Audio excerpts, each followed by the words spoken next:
Eh bien, salut, Fabien, qu'est-ce qu'on est en train de faire là? On est en train de nettoyer les filtres.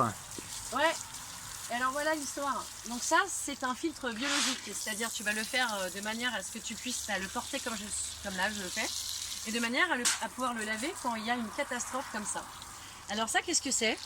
C'est absolument dégueu, tu vois.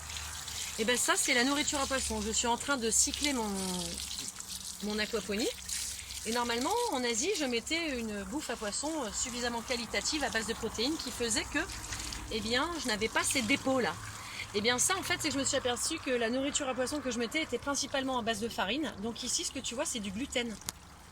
Et donc, en fait, ça, c'est une très belle comparaison avec ton microbiote intestinal. Tu vois, là, c'est complètement poreux, gélatineux. Ça, c'est pas censé faire ça, ni dans tes intestins, ni même dans la nourriture à poisson que tu achètes.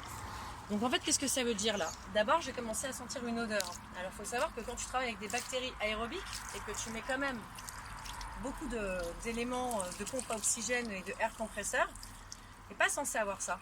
Donc on est parti voir un peu qu'est-ce qui se passait dans les filtres biologiques. On a découvert ce truc-là qui est absolument dégueu. Et donc ça, c'est vraiment ce qui se passe dans tes intestins quand tu manges du gluten. Tu vas avoir des poches, la porosité va être bouchée par une gélatine. Et ça, la gélatine, c'est le gluten. Donc toutes les nourritures à base de gluten, comme tu peux voir, que ce soit dans ton intestin ou dans ce filtre biologique qui mime quelque part ton intestin, puisque le support poreux bille d'argile et pouzzolane ici est censé abriter les bactéries. Sauf que là, en fait, en bouchant la porosité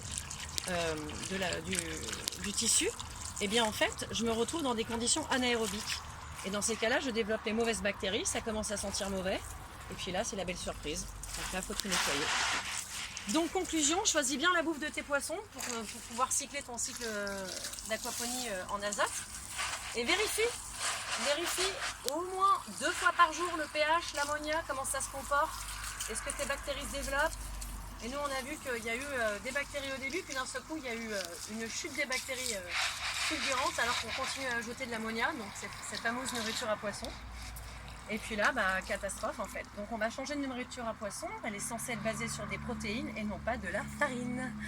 Allez, sur ce, évite le gluten. Hein. Tu as vu ce que ça fait sur les filtres biologiques, ça fait la même chose dans ton microbiote intestinal. Salut